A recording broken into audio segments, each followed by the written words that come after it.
Is he still alive? I think so. I think yes. Michael Jackson. Woody had gone right to the police. This would never have happened. Uh-oh. So there are liberties being taken. Like, there's going to be an increased amount of shit talk. Oh, I have to remind myself I'm here willingly. Catch one with a little bit of attitude, big guy. Man, you champion son. Well, it's a kangaroo court. What do you mean how is the NFL a kangaroo court? Could you please let me explain why? No, I don't want to hear this garbage. Give me an answer to the questions I asked you. What the fuck are we doing? Come on with it, baby! That's fine. Italian. I'll talk to you later. Let's get to the scene. All right. My undercarriage is sweating.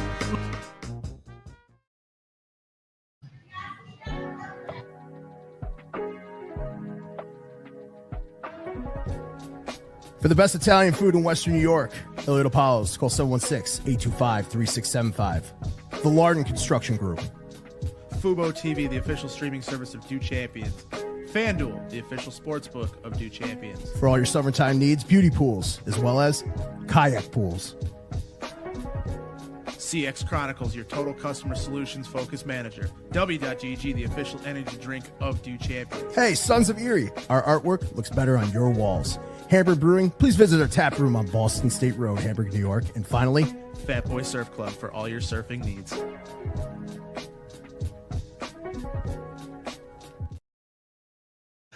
welcome. Maddie, as we always say, nothing but illustrious guests, and I don't think it gets more exciting than two people who are going to contest me about the legendary status of which I know you and I hold them to. Welcome to the third Manageable podcast. I go by Student Body Right to protect my government name, to protect your curiosity, figuring out who I am. To my right, as always, is Mr. Matt Diegert. You can find him on Twitter at Matt Diegert. Man, exhausting week, Maddie. A big week. Yeah, I've been on for 12 hours. 12 hours? 12 hours. Give me 13 because we got two guys. Absolutely, that's why I'm here. Listen, they don't need an introduction because they're such stalwarts in our personal lives, and they've been such stalwarts in building. In the Bills owning the land, but these guys doing the construction. I'd like to welcome in two of my favorite people. Maddie, let's welcome him in. Uncle Bud Carpenter, legendary. And Mr. Chris Bichetti. Now, I always start podcasts. Thank you for taking me seriously because I am one of the most unserious people ever. But I would like to say, Maddie, if you want to chime in, there's a reason we call him Uncle Bud and the Big Fish. You guys mean a lot to us, and it means a lot for you guys taking your time to be here. Is it weird that you guys are at this stage where you got mics in your face, just like a Dick Duran or a Levy or I don't know who's the guy with the hogs? Chuck. Your boy Chuck Dickerson. Chuck Dickerson, yeah. So hopefully we don't have any of that, guys. Chris, your first podcast, man. How you been? You're still tethered to community. We'd like to shout out 716-825-3675 and the Elliott Apollo Scholarship Fund. Tickets are still available May 22nd for the scholarship dinner. We just wrapped up that one. And is it? Yeah. No? 20th. May 20th. Yeah. That's weird. Higher math. Anyway, that's kind of how I know you guys. And that's kind of how I'll start it.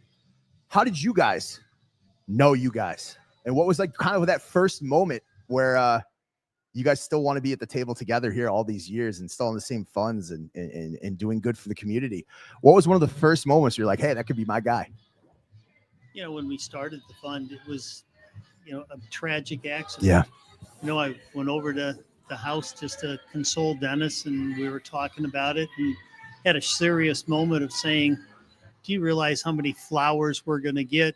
And we just said, why don't we just create something? We had no idea what it meant, but in lieu of flowers and between that and the players passing around a helmet to make donations, that's how the scholarship fund got started.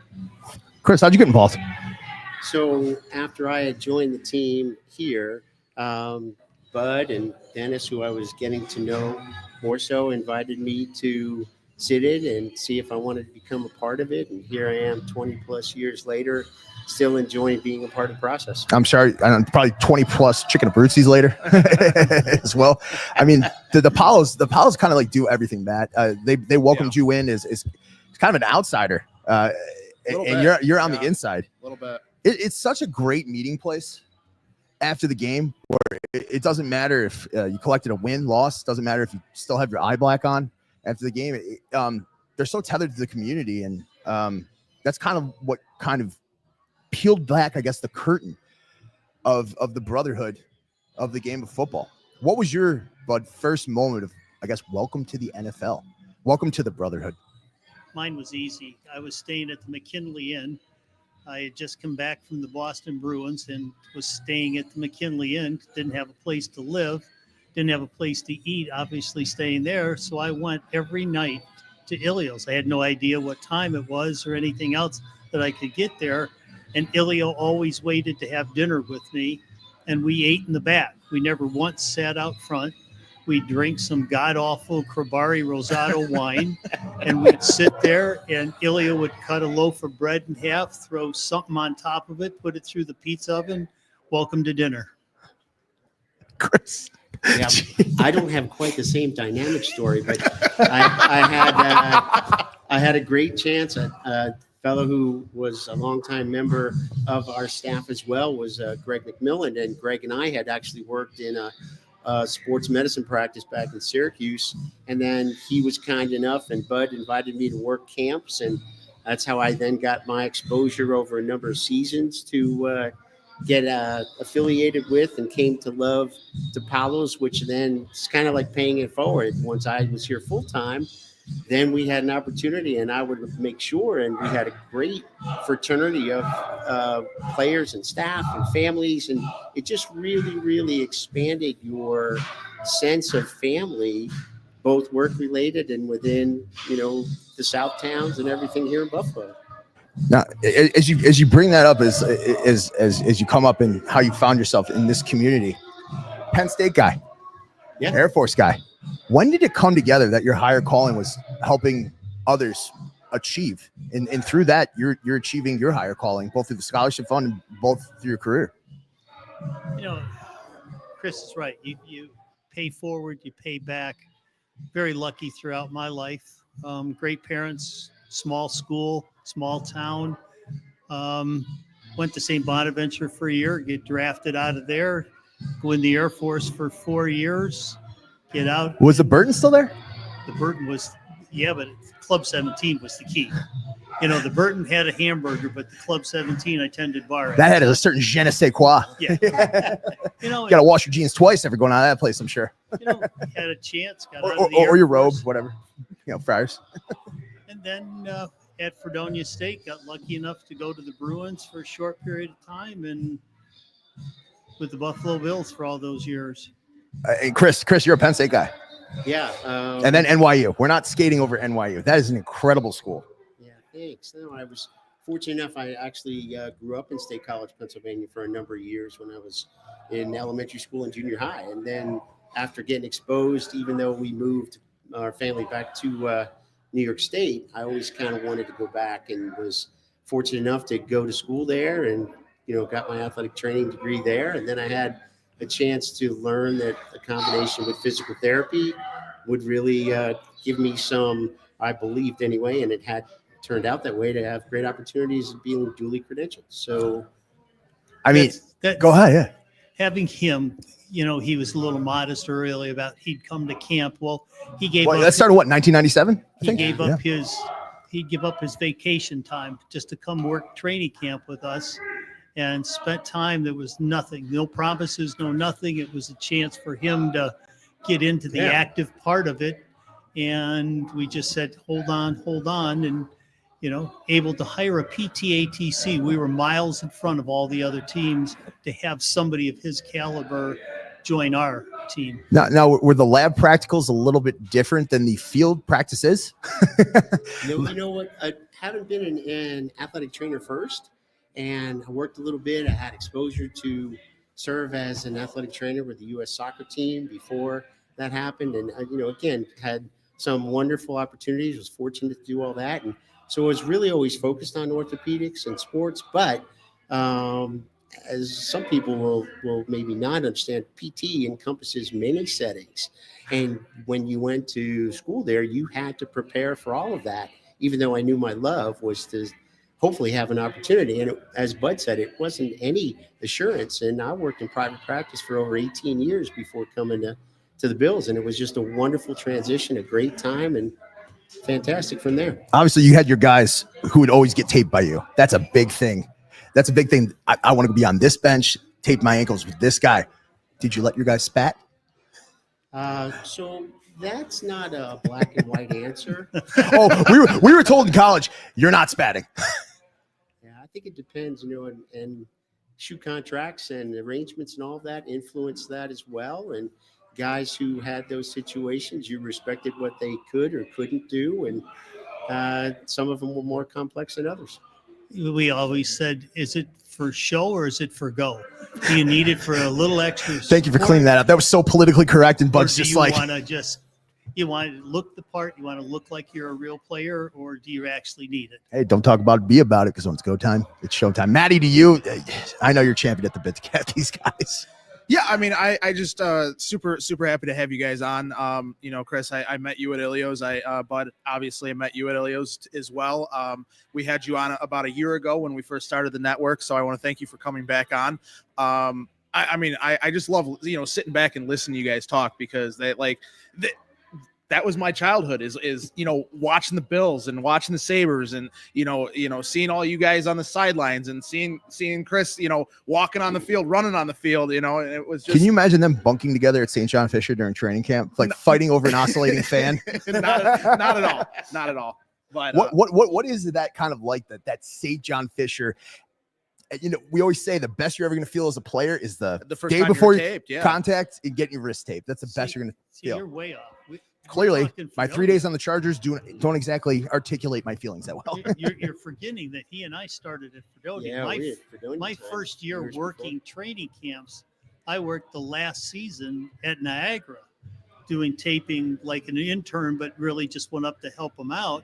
Then we were at Fredonia all those years. Chris was at Fredonia all of those years. That was the best. Yeah, that was when Wade Phillips was still coaching. Jeez. Yeah, I mean, I saw a video the other day that of Jim Kelly, Billy Joe Hobart, all them guys throwing down at Fredonia, and I saw both you guys on the sidelines. Like, it was just like, I was like, how are we finding this video still almost 30 years later? It was awesome. It was a great place for training camp. The only reason we ever left Fredonia was called marketing. Mm-hmm. When they had a chance to move, and there was nothing that dang wrong Danny with, Wegman. But you went up there and marketing, it was a chance to get to more season ticket holders. Fredonia was a great place for it, but going west, you only had to go 30 miles, and from there you were either a Cleveland or Pittsburgh fan. Right. Well, and that's the other thing though too, is like when you had it at Fredonia, you're right. You could come up from Pittsburgh, you could go down, come down from Buffalo, you could go up 79, But you're probably not going home. But right? Once they moved to St. John Fisher, you're now getting a lot of the Rochester guys, a lot of the Canadian fans, a lot of all yeah, exactly. And I know you said you liked Fredonia, but I mean, what is different? That you saw, or even Chris, you saw from, the field and everything from, or more so, how have things changed? Yeah. Well, I think, facilities are only a small part of it relative to everything that you can do and how you did it. Obviously that progressed, and in both locations, we had wonderful setups. Things were more formalized at Fisher because they also had the luxury of, and thankfully asked us, what do you need? How do you want it? And all of that, when they did all those great contributions and changing of the places at Fisher, that was all a part of as we joined camp and being there. But at Fredonia, there too, the whole community and the whole town and everybody at the university, not that they were less agreeable and friendly at Fisher, but you just got that same warm sense like you have here in Buffalo when you were at Fredonia. And it was cool. It was 30 minutes from, if we had to run back and get something, I don't think there's any one thing. I think there were a lot of things that really just made that a cool spot, and it was a great environment. You were away, you were as a whole group with everybody in the dorms, Like embracing the that. suck. Yeah, Kind of. well, It's a grind. Those it's are a grind, those are but- just as long days for the players. You're not, but for you guys. Well, I think we have always said you know what you signed up for. So when you get there, don't be too surprised. Did you truly know what you signed up for in your young lad days, or when was it like, oh wow, this is a pretty big bag of chips? Well, no, there's no way that anybody knows what they're signing up for, whether it's our job or any job. You're looking at 70, 80 plus hours, 90 hours during training camp when we had real two-a-days at Fredonia.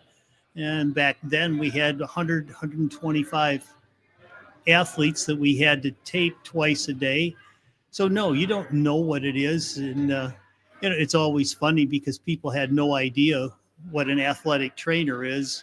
Do you lift weights? What do you do? And our favorite question is, do you know the players at all? And then we get, well, do you ever get to travel with the team, or they had no idea. And then after a while they see on the field and think, boy, this is the greatest job in the world. Yeah, it is for those 3 hours that were prime time, but we're so focused on what's happening, plus the other 75 hours a week that it took to get us to that. Well, and here's a question for you both. Now that you guys have spent time at Fredonia, you at Niagara the last year there, and Fredonia, and now St. John Fisher, we heard that they're talking about either staying in St. John Fisher or bringing to Buffalo, and using the field over there at the field house and stuff like that once they move into the new stadium. Do you think they should keep it at St. John Fisher? Do you think that it would be better to have it I'm here very in interested Buffalo? in this answer. Well, first of all, it was way above our pay grade. They weren't about to ask us. And you always get different opinions. In mine, Chris can hop in, I would have always stayed. You're in a work environment. Mm-hmm. Figure out the rest of it. Why change? You're Right. going to make the transition.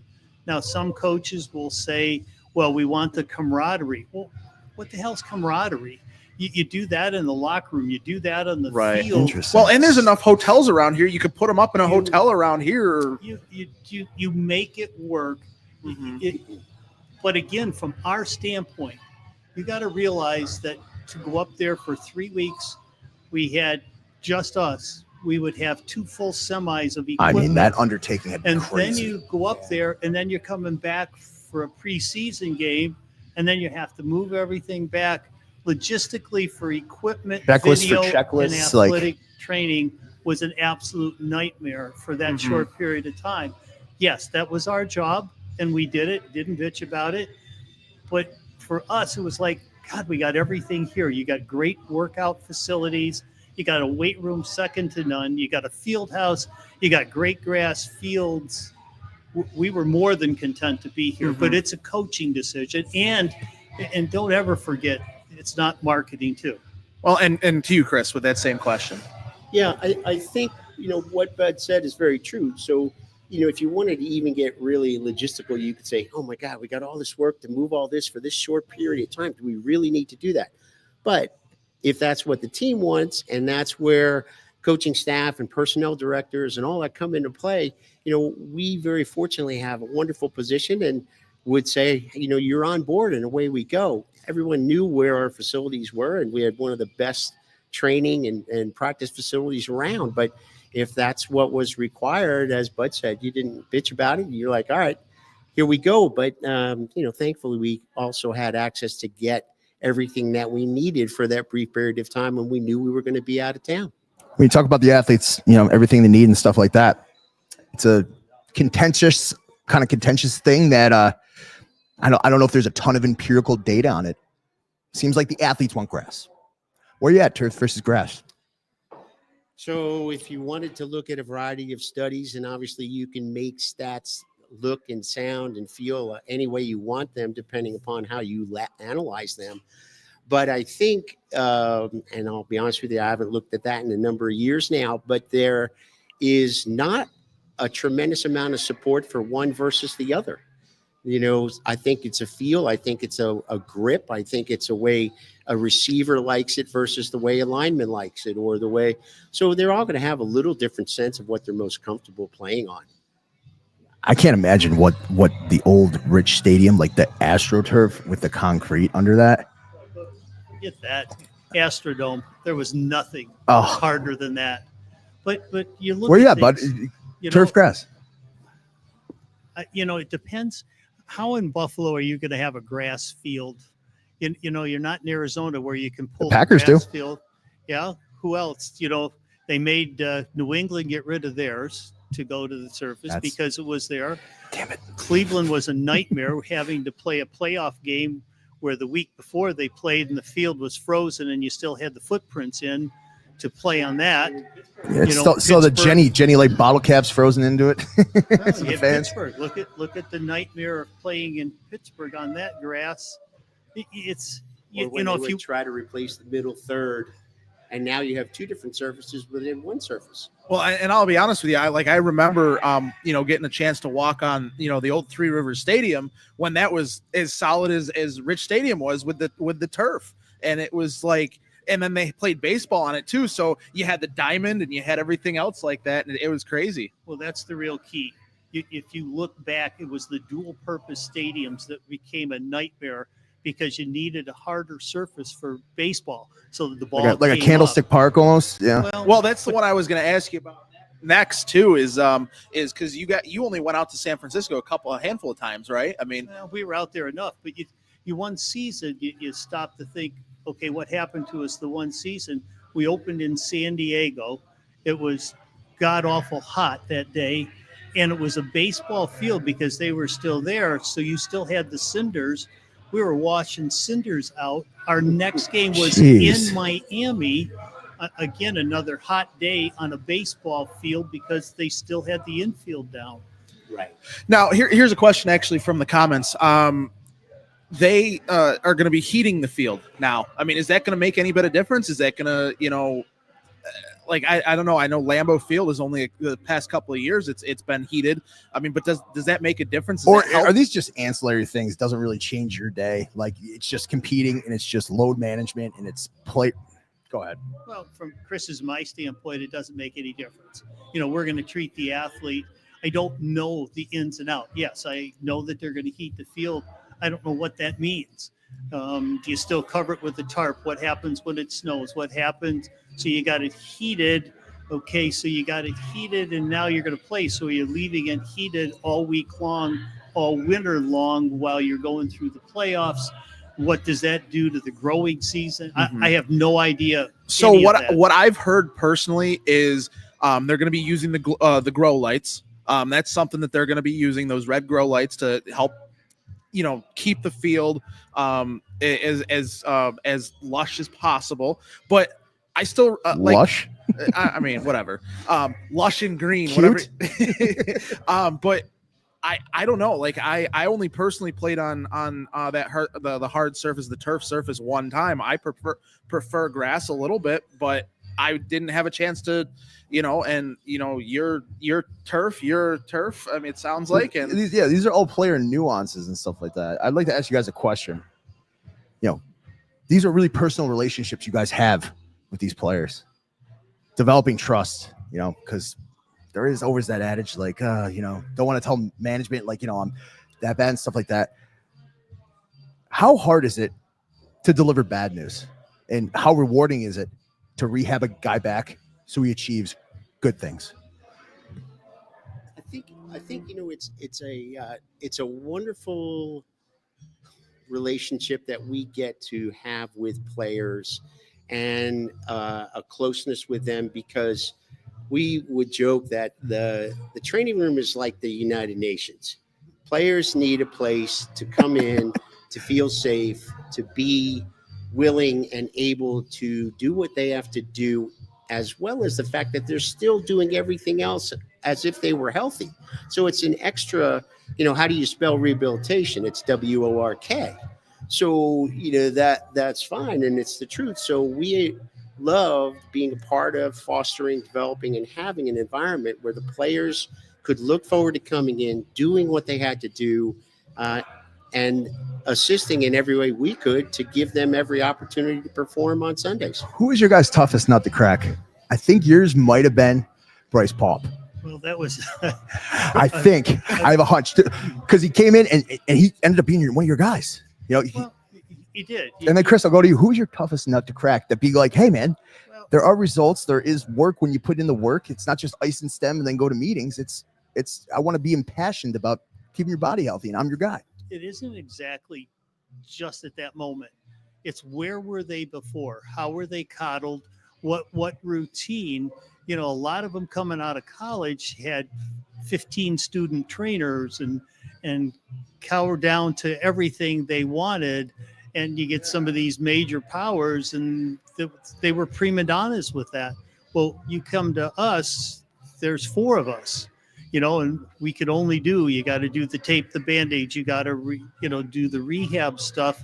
So it's hard to get them into a routine that we are in. We're going to do everything we can, but we can't do everything for them.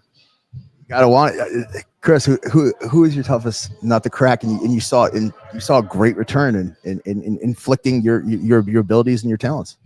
I don't know if I would say there's any one guy who's the toughest nut to crack, but I think especially depending upon the care that someone might have had either with another team or before they made it into the NFL, it was always something we would work very hard in a very honest way to get them to trust us.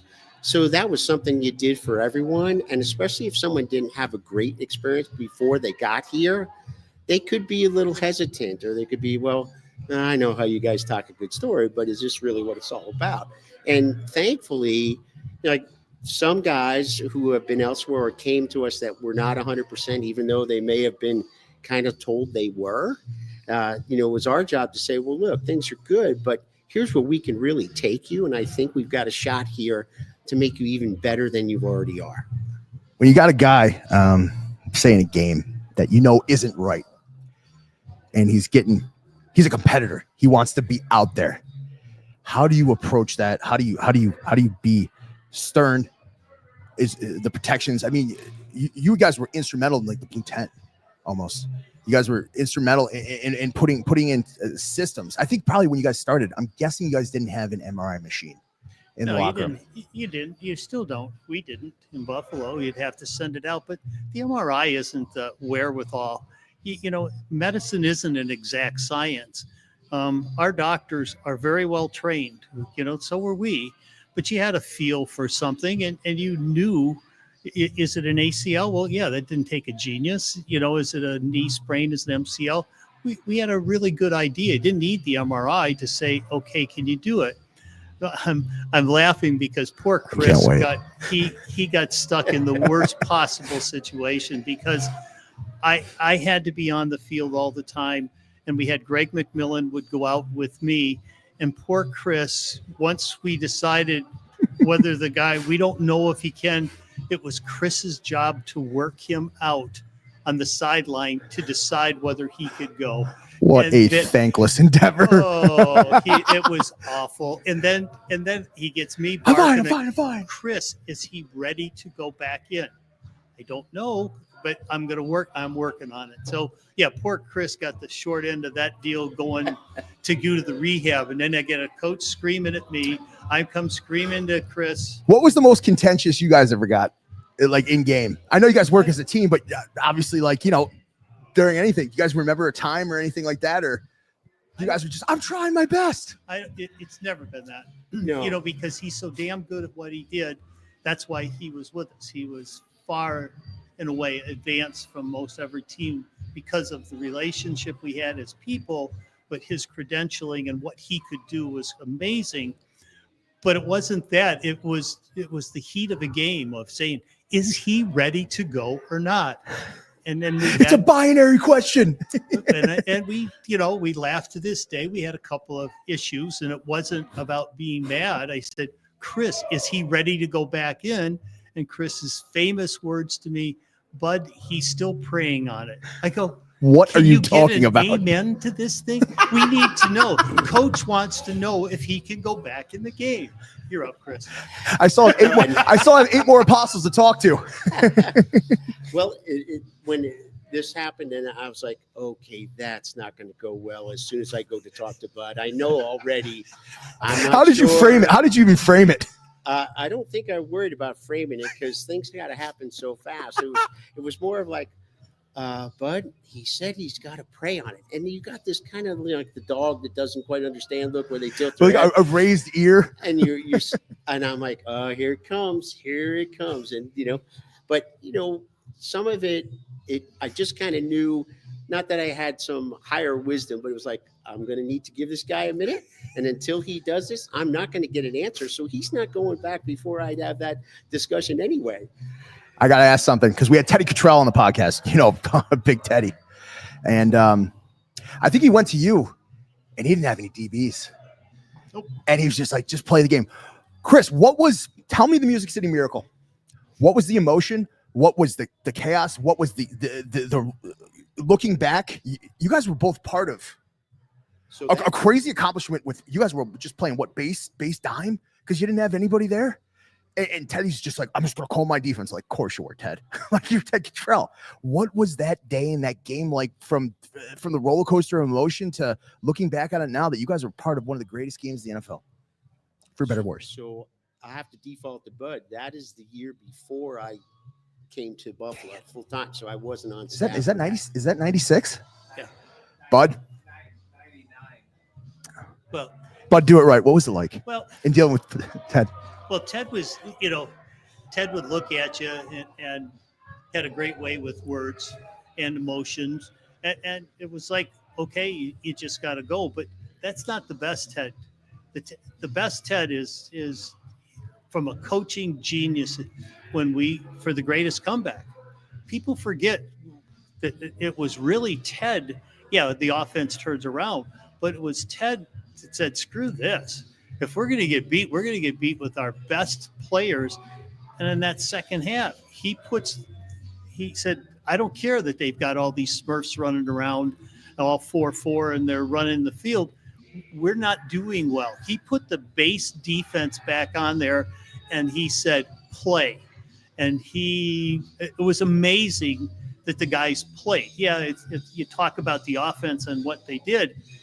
We stopped them. Absolutely stopped them, get the pick, in OT. Yeah. Yeah. I mean, he also told us the story about the Music City Miracle, and Sam Rogers comes up to him after you guys lost all of the DBs and everything. He's like, he taps him on the shoulder, call your defense. Yeah. Just call. Matt, you ever hit a Google search for Chris Fischetti and you see some of the passion of which you have on the sideline? I got to ask, guys, because I don't think many people do. What is that game day emotion like? Did you still get the jitters when you were out there, like before the game? You still? I don't think I got the jitters. People would say, do you see pictures of yourself online? You are heated. Oh, well, yeah, but that's not jitters to me. Heated is focus. So, call that what you will. And yeah, everybody is heated or focused or whatever in their own way. But everyone you say, man, I don't know how you do. You work 7 days a week for all these months. I'm like, well, actually, we work 6 days, and then there's game day.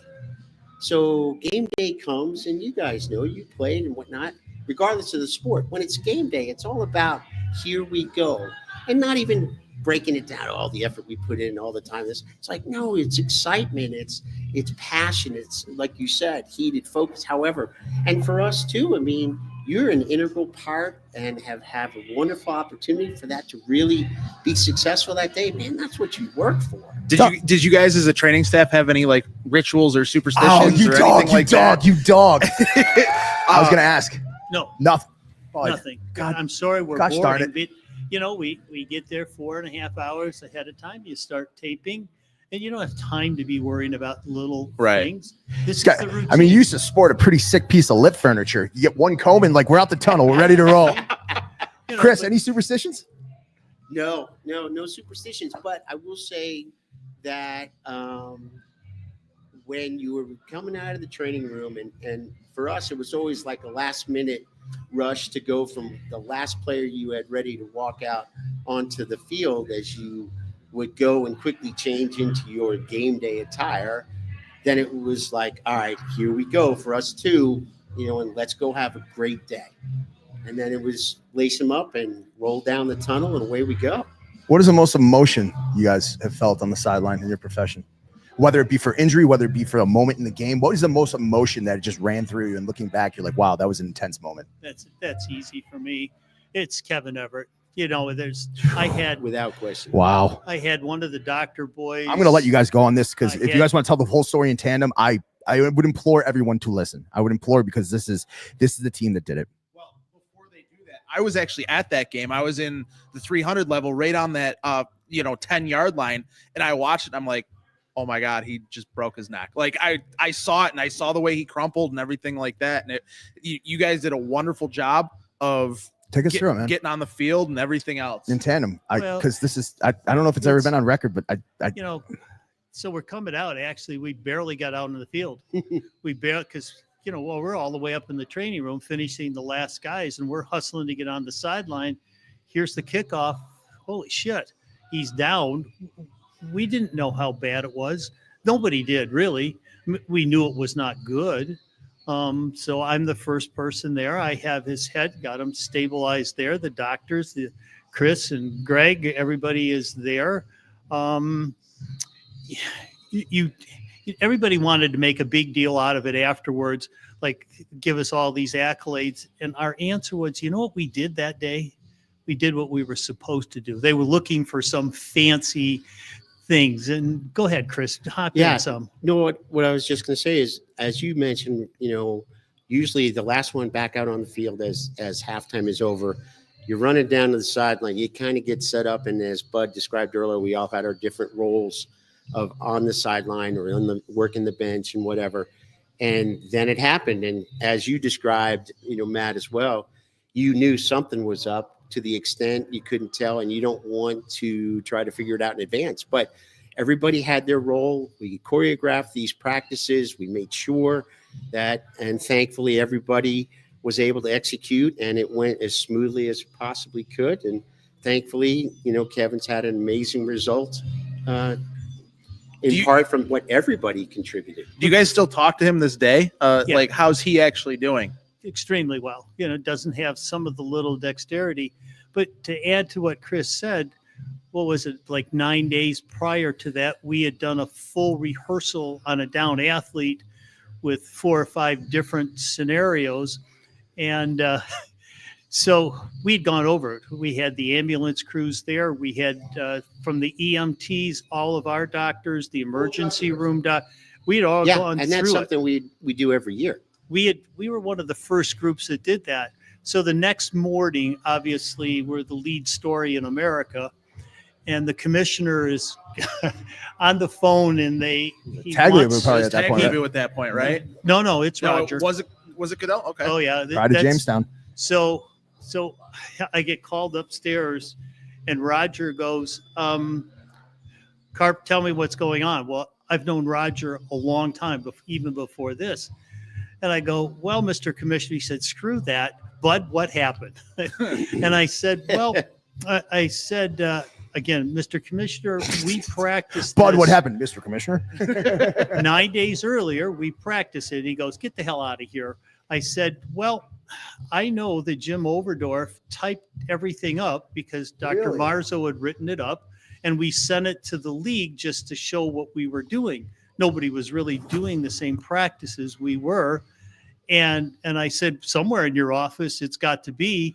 And lo and behold, the secretary walks in with the letter that John Marzo had dictated. And it was just like, it stopped most things. Like, really?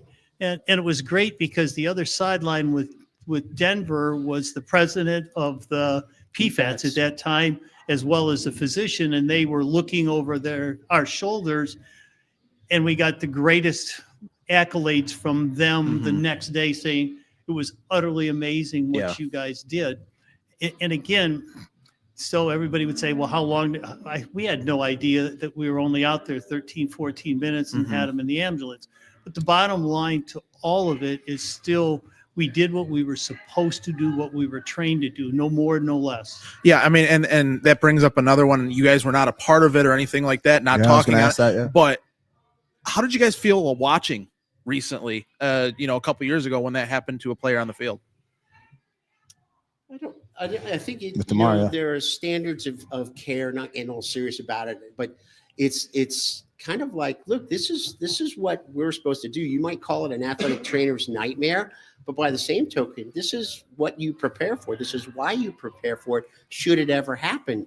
And, you hope as a professional that maybe you'll never have to deal with that. But when it happened, as we felt after the fact, when it all got done, and then one of our guys is inside, another guy's going with the ambulance. Bud and I look at each other and we're like, hey, we still got a half of a football game to go here. All right, well, switch hats. And I was going to say, how do you first regroup down. for that? I don't remember much about the third quarter because that was still kind of like. And you have to remember, I'll answer the first part of that question, Matt, is that, it's serious, but you also know that you have EMTs and doctors. Yeah, one of the athletic trainers started it, but he started it. Mhm. And then the EMTs and the doctors were all over it. It was great that one of our guys, not meaning from us, but that it was an athletic trainer that got it started. But the EMTs were right there. They had everything they needed to do. The doctors are all over it. Mhm.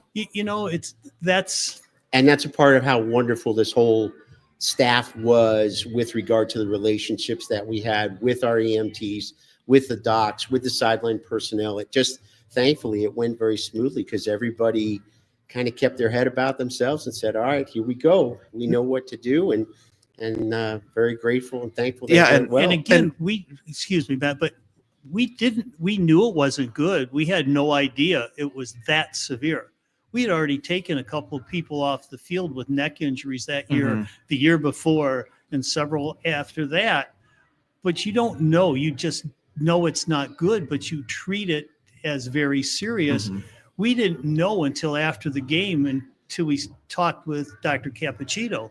Andy calls and just goes, holy shit. So how does that real quick, how does that work as far as like during game day and stuff like that? Do they actually have doctors like on staff that like, oh, the Bills game is going on. If something happens, we got to be ready to go. Like, how much communication do you guys have with like that staff, or the Bills have with that staff, or anything like that to set that up?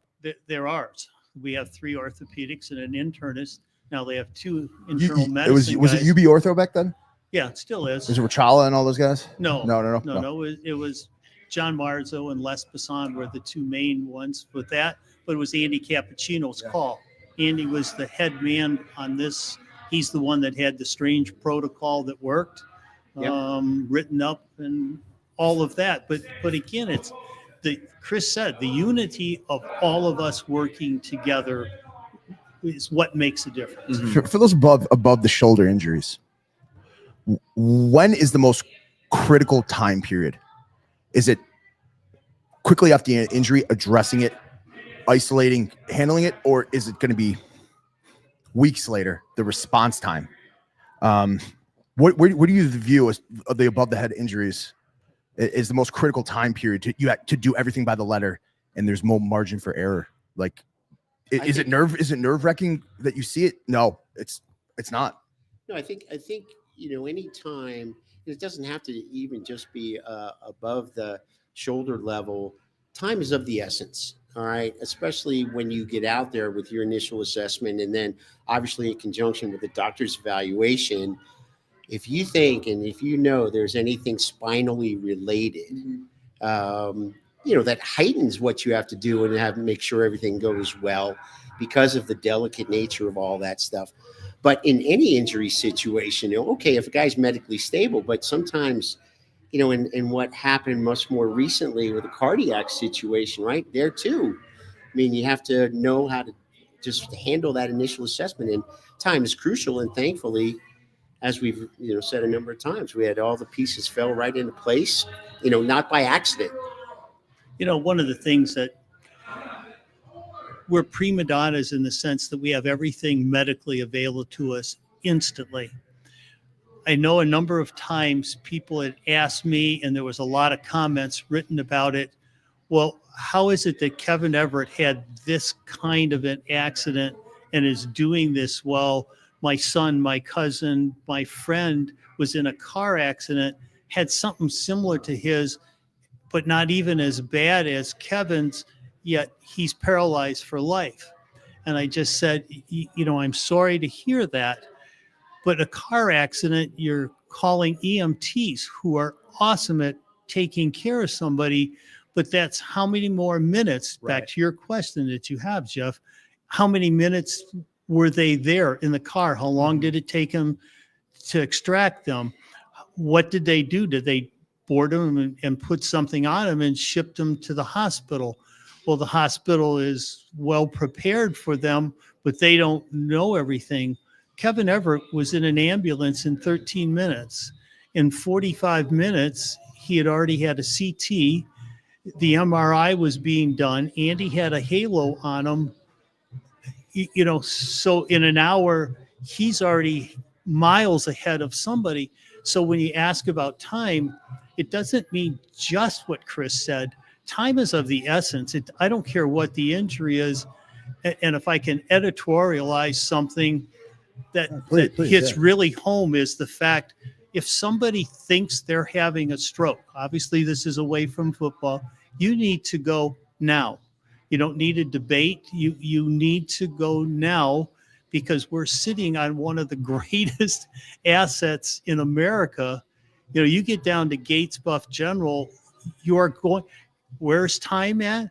Well, all of that's critical, and unfortunately, and I can bring up a name because he's so dear to me, is John Murphy. Didn't make that time frame, and he's worked his ass off to get to where he is.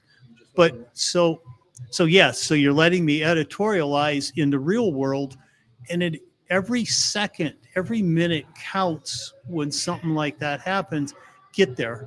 Don't think about it, just do it. And that's the biggest thing that we heard from ESPN with Teddy Bruschi when he had his, after being out of football and everything like that. He said as soon as he noticed something, he's like, I was there, just because of everything that I've been through with training staff and everything. I went right there, and that's what basically saved his life and saved the ability to go out back on TV and everything like that. So I mean, you're not wrong. Time is of the essence. In your 25 years, 30 years at the Bills, what 20, 35, come on, man. Keep going. Okay. Hot cross buns. What do you think was the biggest thing that the medical treatment and facilities caught up on that you think is, you look back and you're like, how the heck did we never have this? Well, everybody wants to talk about MRIs. The MRIs are secondary. It's what I think the sports medicine world, the change, Chris is going to be able to address this as well, but I think the change in education, not just of us, but more importantly, all of our doctors are sports medicine trained. They're super orthopedic surgeons. John Marzo was so far in front of most everything, and he stayed up with it.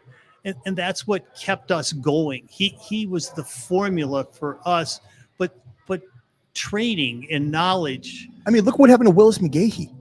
Yep. He had his knee linearly like contorted backwards.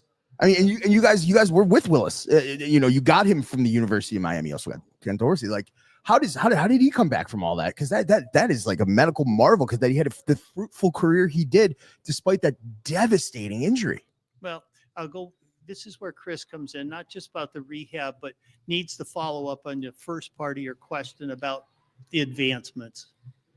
I think again, and this is kind of goes in concert with us having the opportunity to, from a facility standpoint or from a machine standpoint with rehab or whatever, but most of it is our staff and I would say athletic training staffs in general. You have a hunger for knowledge and staying up on what is being researched and what is new, as well as, even though something's new, that doesn't mean you change. So you have your principles, you have your base that you work from, and you have a responsibility to stay up on all of that, and that makes you a good clinician. But on top of that, having the opportunity to not be denied because there is a modality or there is a connection with something from a conditioning standpoint or a training point of view that you have the ability to include in your arsenal, that gives us every opportunity to be as successful as possible. Doesn't mean it's a given or an automatic, but it gives you that opportunity to really put that all together, develop your plan, and execute with consistency what's going to get that person back. So how'd you get Willis back? So we'll start with a funny thing here with Willis. The thing that was funny is, we had the ESPN, and I'm not blaming them, but Willis comes in. No, we're not affiliated. You can blame them all you want. No. I'm just saying that he goes out and he does that show, if you will, where he's showing that he's going to run at X number of weeks since he had his reconstruction done and everything. And we had a great rapport with him. There was obviously a huge interest in bringing him here.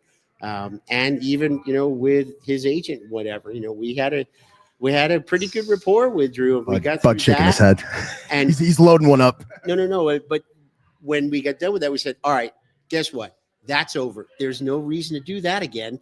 And, we switched gears. Willis was very willing to do all that. We had him come up and he spent all that time with us. Greg, as well as myself, coordinated his rehab.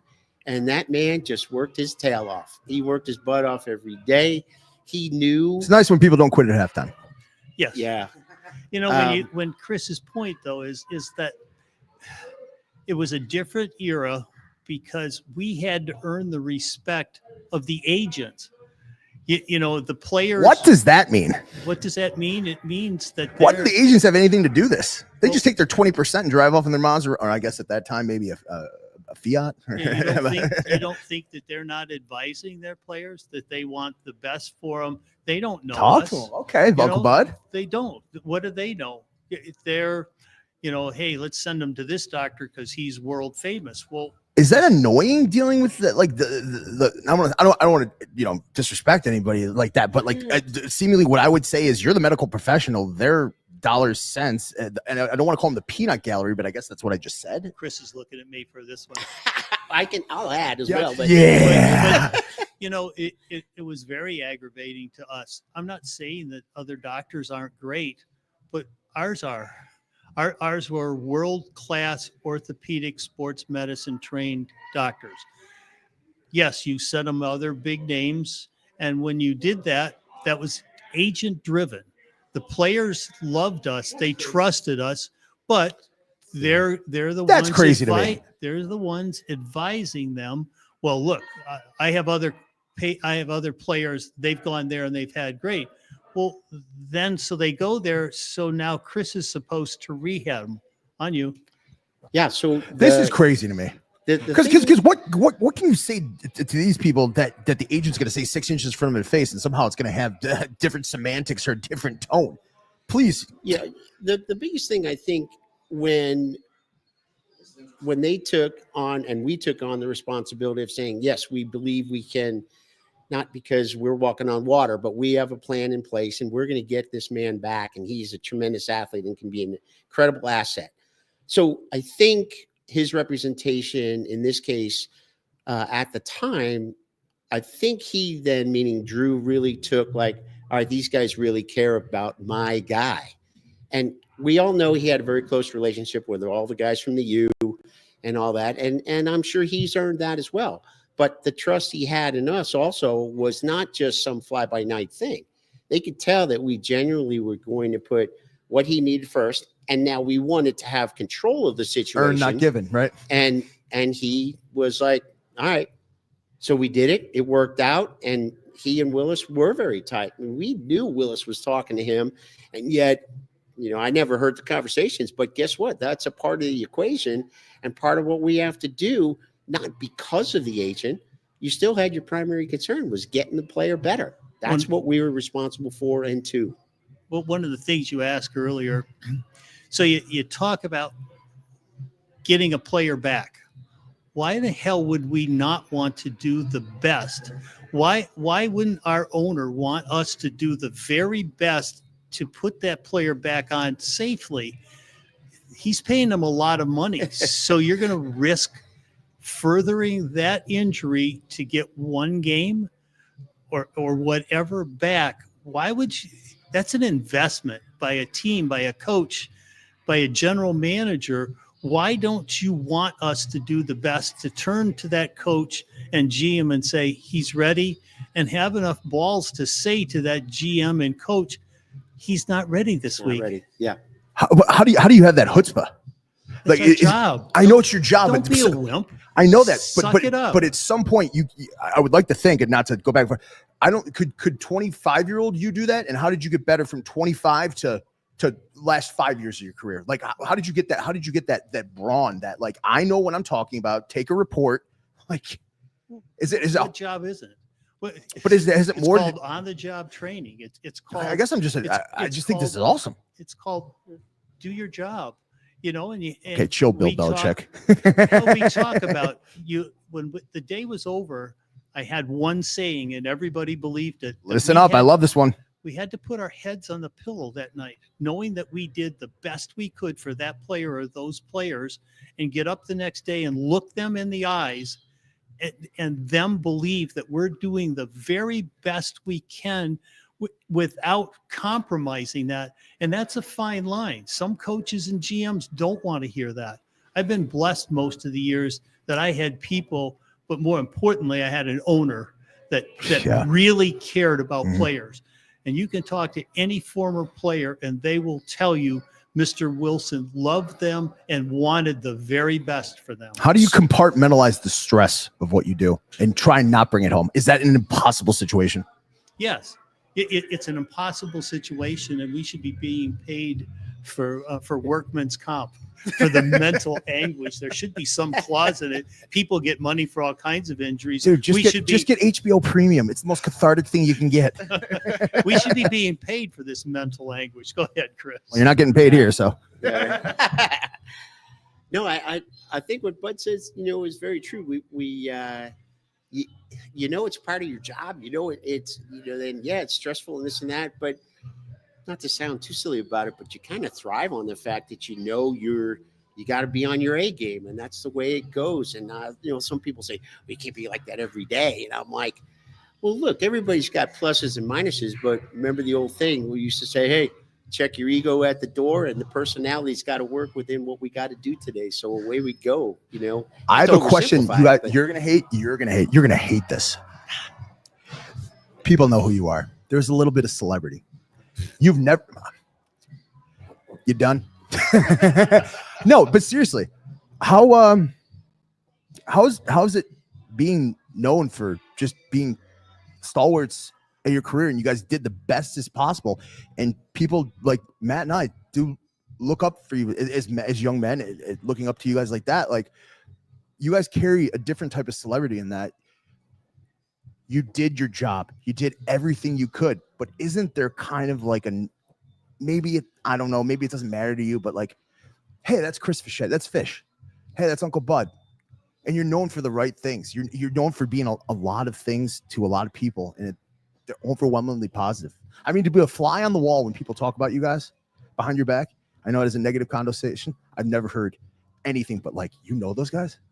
If you guys can comment on it, it's easy. That it goes back to it means something to me. We've said it a half a dozen times in this broadcast. We did what we were supposed to do. We were very proud of what we did. And again, it goes back to the pillow, but we know that. And you know what means a lot to me is that twice we were selected, had never been done. We were selected as the athletic training staff of the year. Well, one was a kind of a no-brainer. Everybody felt sorry for us with Kevin Everett. And then, damn it, Bud. And then another time it was we worked. And that was more important than anything that I can say about what somebody that spoke volumes, because it was our peers that selected us. And again, it had never been done. Go ahead, Chris. Yeah, no, I agree. I think you Yeah, I don't know how to describe it. It's just a part of our makeup, and we're pretty grounded people. So as far as the celebrity thing is concerned, I know some folks say that, and not to try to sound too humble about it, but it's just like, you know what? I look at it where how fortunate am I to have hopefully had some opportunities and proven myself enough that you get this opportunity and then hold it for a while. That's what's cool. I mean, it's nice to be recognized or whatever, but I don't see it as celebrity. I see it as, well, maybe that reinforces that we're doing the right thing. You know, if you had to do it one more time, you had to pick one season. You have to go back from training camp to how it ended. What season is that, and why'd you pick it, bud? Chris, I'll go to you after. What season? And tell me what tethers yourself to the greatest memory, the hardest time, but what season would you go back, whether to change it or just to relive it? If you're talking about from a medical standpoint, I don't have one. Proud of what we did and how we took care of it. If you're talking pure football, nothing ever will top Super Bowl 25. We worked our ass off to get there. We were so much better, the team, but only one thing counts in a game, and it's the final score. Who won, who lost. We were good. We made a couple of simple mistakes. If you look back at the game, we had every opportunity in the world. Everybody wants to blame Scotty. He crushed it from 48 yards. It was 3/4 of the way up the upright. But it was a game where any number of things Daryl happened. Talley missed a tackle. They were running 2 tackles on the same play. right. Well, I'm just thinking of the main one with How did against Bruce? Mark Ingram. Is that the one with Bruce stripping the ball? How did he not strip the ball? Well, Well, he that did. That wasn't a mistake. But how did he not fall on it? Yeah. He never. Hostetler never let go of the ball, and it's like, how do you hold on to that when you have Bruce Smith on top of you? But Daryl Talley missed the tackle. You got Bill Belichick running 2 down linemen. They stopped giving the ball to Thurman Thomas. Clearly, the 5-year-old at the time has a lot of opinions. But Okay. who was the best player on the field that day? Squatty was. Yeah. Thurman was awesome. Yeah. But you look. Well, you drafted Thurman. That's another saga. Quit changing the subject. On that, I had to get it in. It was the fact that there were so many opportunities. Andre drops the ball just before half down the middle of the field. We're gonna get 3 out of it for sure. You get Will going off sides. On a 3rd and 1, ends up 3rd and 6. McKellar runs a 5-yard out instead of 6 to get, any number. So if I look back, that was our day, and it just didn't work out. I think Man, what a time to be alive. I think man. that's why that Scotty got such a warm welcome back in Buffalo. Also that never year. kicked on grass. Like myself as a 5-year-old and my generation probably looked at it as like, oh, you missed the kick. I have a Norway jersey. They're not watching the rest of the game, and that's something that I've always Frank loved. blamed himself. Well, I could have turned the ball a little bit more. It would have come in. That's you play a Frank's game. being Frank. I mean, Yes. So Yeah, he's like, the beatings will continue until morale improves. Chris, I got to go to you. What season, for better or worse, if you change anything or what? Well, for me, I had a whole bunch of seasons where we unfortunately didn't make the playoffs. So when we finally then were having greater success, and it's not for any one reason, but it really started to come. But when we got to the AFC Championship and unfortunately weren't able to finish that day in Kansas City and whatnot, even though it still was a wonderful year, it was a great season, a lot of success, excitement, etc. That kind of hurts, you're like, oh, wow. So it's over. So, yeah. It's over. That's it. At the end of it, taking a quick second, I stood there and I don't know if we're going to get here again while I was, on the staff and everything. So you actually took a minute and looked across. It's like, wow, that looks pretty cool what Casey's doing right now. And that doesn't make you mad. It drives you all right, just like other people have said when it maybe fell short, use that as a motivator. That doesn't mean it's going to be easy, and every season's got all its challenges. But yeah, I'd love to have had that over and gone to the Super Bowl. Did you ever hurt for anyone? Hurt for anyone, in a loss like that or in a Super Bowl like that? You probably hurt for Biebs, but Biebs went and got one. You probably hurt for Pete, but Pete went and got one. Frank went and got one, Did you hurt for Jim? Or maybe that's an abstract question, but I think it's abstract because everybody on that field worked. It wasn't a game.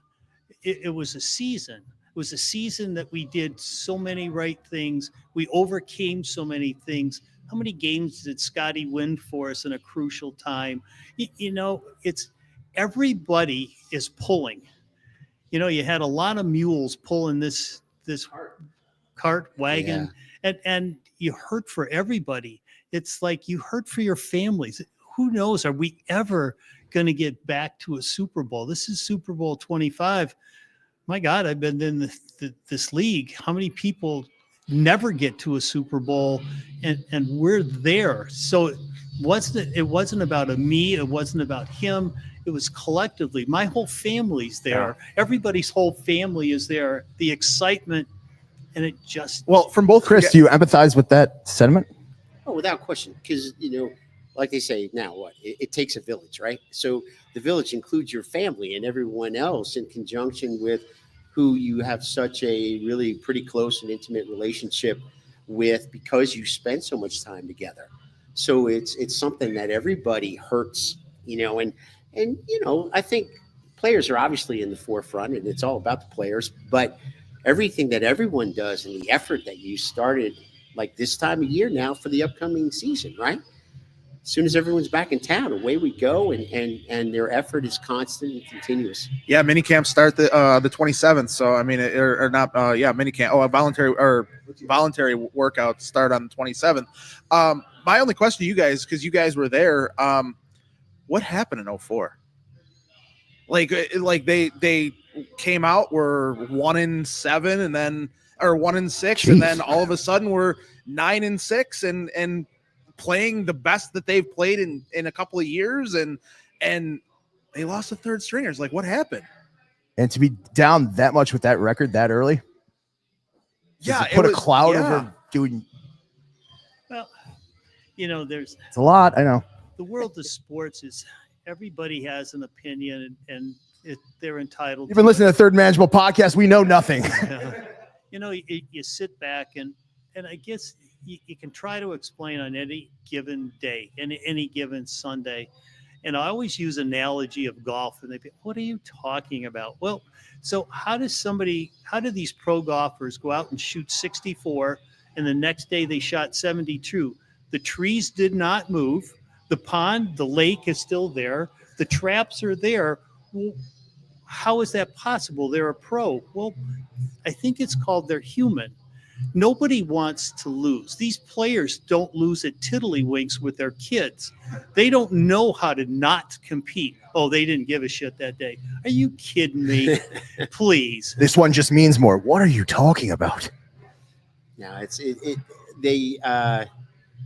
think everyone has such a keen interest in why some fluctuations may occur, and not again making it sound too simple, but there's so many things that go into the success of a team over a season, 16 weeks, 17 weeks, plus the playoffs. And we used to draw the analogy. Well, you look at football. What about like hockey? Not to get off about the Bills and everything. Those guys, I mean, you played an 80-game season, and now you've got multiple 7 games playoff series. I'm like, they play for 9 to 10 months. So, and they don't want to lose any particular night either. So I think for you to get to this level and have everything, and so, what happened in that year? It's hard. You can't pin it down to any one thing. Yeah, and real quick, going back to the agent thing real quickly that you guys were talking about, that actually spooked me out. That you guys have to deal with that. Having having the relationships with the agents and everything like that. What I lost my train of thought. Give me a second. Go ahead. I'll get it back. I apologize. I've been going for 12 hours. These are going to be one of the last questions, but this is a question I really want to ask. A guy leaves the team. You see him again at midfield. Did you ever have a moment where you sprinted in midfield and be like, "Yo, what's up, man? You still carb loaded?" Can we tell that? Can we tell them? Yes. Yeah, you can. No. We just got clearance. You can. Sure. Which one do you want to tell? Bud? I think Richie. Go ahead. In you the got time. that No, one. Because I was gonna pull a Fitz story. Well, we have time. Go ahead. Do Fitz to start with. So so Ryan and I became pretty good friends while he was here, and really enjoyed working with him. Sharp, sarcastic, dry humor. So he fit right in with us. It was a fantastic fit. Everybody was pretty good at that. But anyway, he went on after being here. And again, great for us as a staff, and really enjoyed having Ryan here as a part of our team. Long story short, he goes on and plays elsewhere. So I finally said to our equipment guy, and I'm like, I still stay in touch with Fitz, this and that. He's a guy, and I'm not a memorabilia guy, but I was like, boy, it'd be kind of cool to have something from Fitz. So I don't hear anything about it. And it turns out when I see him in pregame, he's not a guy that likes to talk a lot before the game. So we just, fist pumped. I'll talk to you after, whatever. And he came up and close enough, and he says to me at midfield after the game, so I understand you might be interested in something. And I'm like, yeah, I heard that. He says, well, I heard we're going to exchange jerseys. And I'm like, absolutely. So I go to motion like, Stop. Are you kidding me? I'm not kidding you. So Fitz is going to take off his jersey. And I said, well, I'm going to take off my game shirt, everything. And I go like this, and he goes, whoa, I'm not sure it's cool that anybody else is going to want to see that. And I said, oh, that's a good point. He says, I'll get this to the equipment guy, and big hug and great to see him and all that. So I mean, the only thing that could top that is if Fitz gave you one of his combs for his beard. We're not going to talk about all that. That is incredible. Yeah, and again, just I think representative of some of the great friendships and things we have. Oh, that's so cool. Opportunities to get to know these guys. Uncle Bud, what do you got for me? I got a couple, but the main one was Daryl Talley. We raised him, kid from hard luck from Cleveland. Again, awful neighborhood, awful bringing up, goes to West by God, Virginia, comes out of there, and he's just the heart and soul of everybody. That's what Teddy would say. He is the guy for everything. A couple of things would happen in the training room with rookies, and he'd throw them out and tell them as soon as you get enough respect. So he leaves and goes to Minnesota. And so we're playing Minnesota that year. And, we're always there ahead of time to tape. And who comes strolling in to the locker room and said, you have to take my ankles and you have to put on both knee braces. It was like everybody's looking around, and who was going to tell Daryl he couldn't do that? So that we had a line of people waiting to get taped. That's such a good story. And DT just comes strolling in like always, because when he got there, he was up. Didn't matter what the line was like. And he did the same thing that day. Came in, hopped up on the table. They did the ankles, did his 2 knee braces, gave me a hug, and out the door he went. Now, was Sevy's last game? Oh, our boy Sev. That's your man. What were your first words to him after the game? Because I heard he got hungry in the tunnel. Well, we did it. Well, first of all, he was with mind you, this guy drove me to St. Francis football practice every day my freshman year. Well, Sevy wasn't there. I mean, he was kind of in the hallway where the janitor was, and the guy was getting him brats while the rest of us were on the field. So what I did, we were going back and forth during the draft. And I said, hey, by any chance, did you see that security guard that you had brats with? Of course, he had a couple of choice words for me for that. But yes, Sevy's a legend in his own mind. And there's just, you don't have time for a podcast about Sevy. I mean, was he one of your favorites? I don't know if you can comment on that.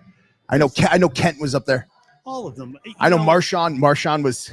Well, Marshawn was, but yeah, was he? Yes. For all different reasons, right? For all different reasons, exactly. As was Jim. As Bruce had that great honor just recently. They did that great article, and I texted him, and 2 minutes later, I get a phone call thanking me for the.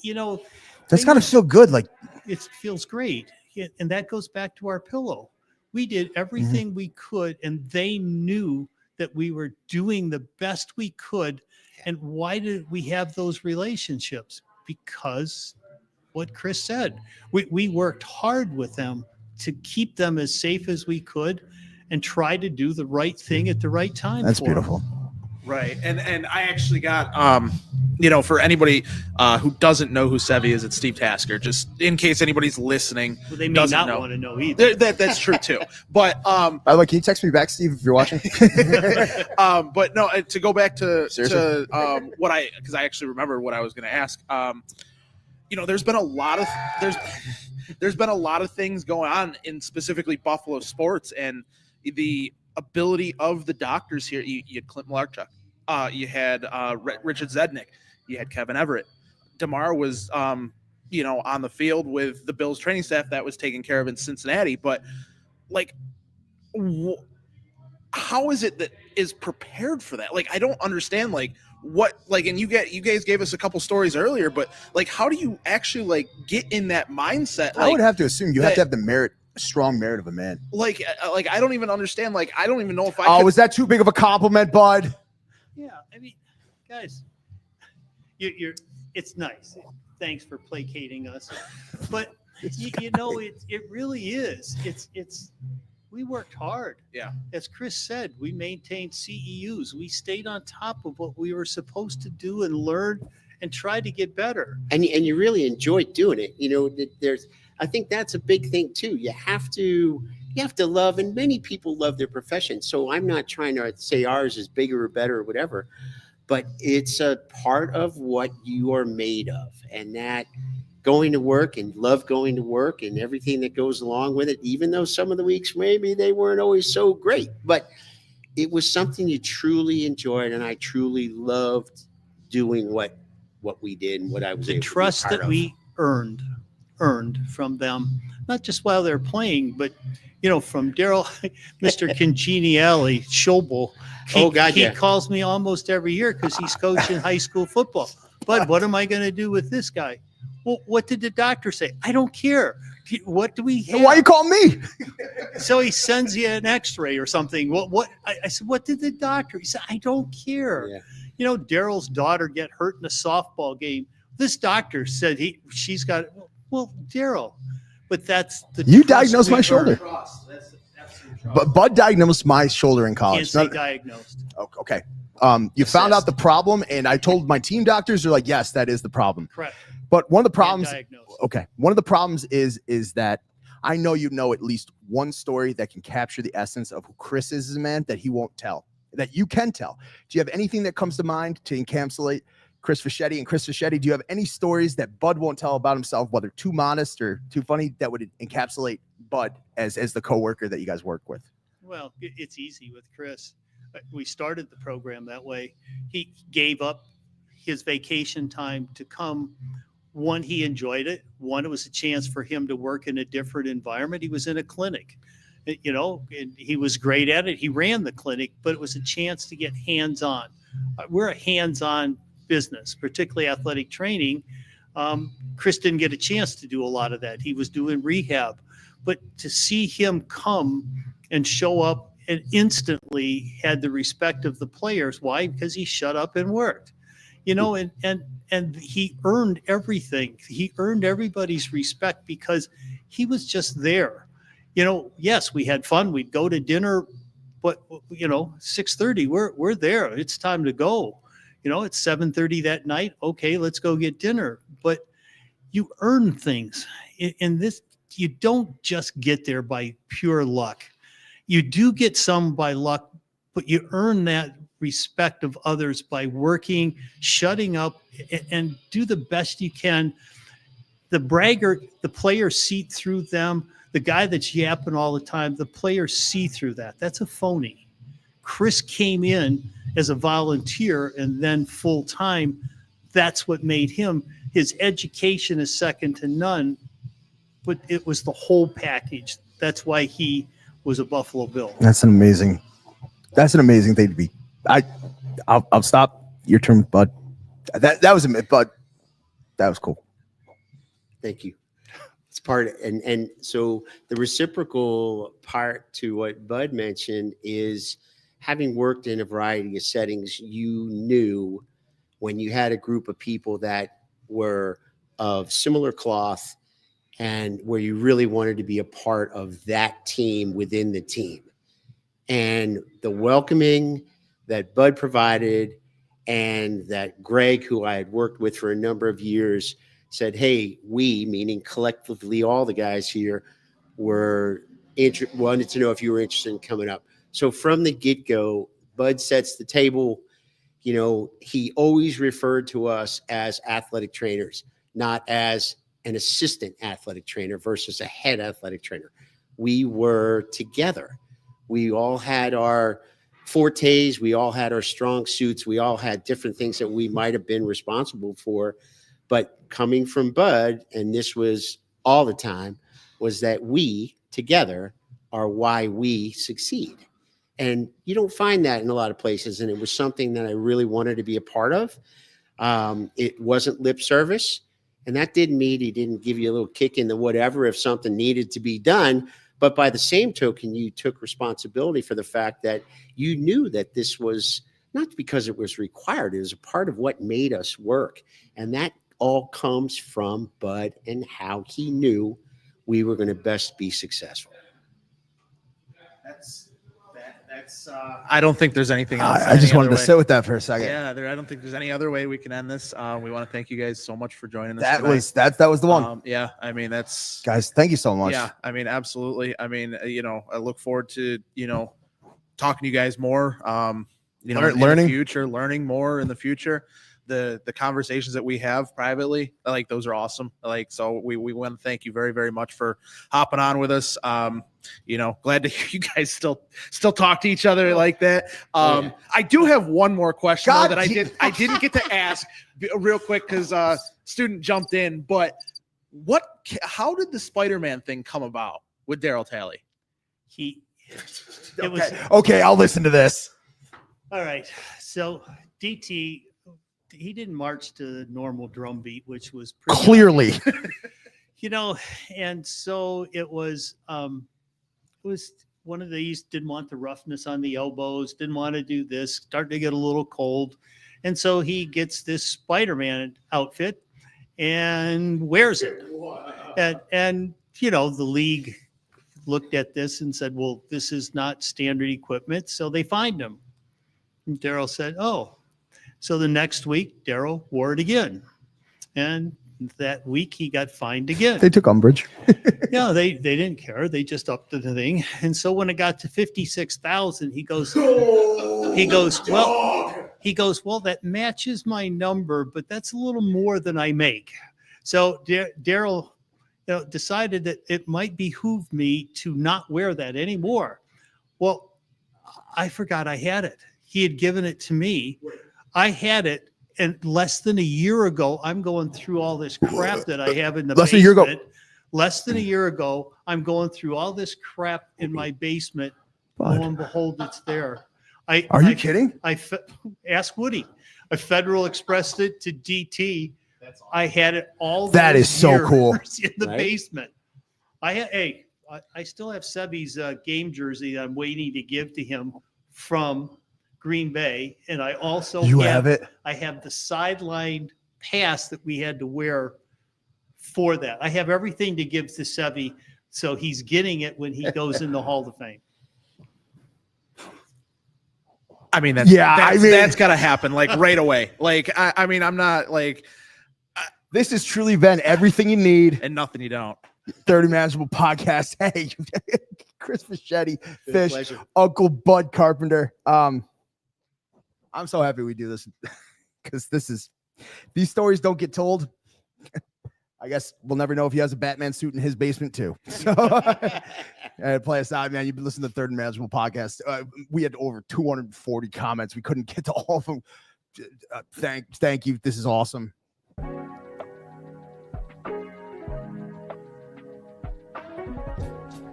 For the best Italian food in Western New York, Elliot Apollo's, call 716-825-3675. The Lardon Construction Group. Fubo TV, the official streaming service of Do Champions. FanDuel, the official sportsbook of Do Champions. For all your summertime needs, beauty pools, as well as kayak pools. CX Chronicles, your total customer solutions focused manager. W.GG, the official energy drink of Do Champions. Hey, Sons of Erie, our artwork looks better on your walls. Hamburg Brewing. Please visit our tap room on Boston State Road, Hamburg, New York. And finally, Fat Boy Surf Club for all your surfing needs.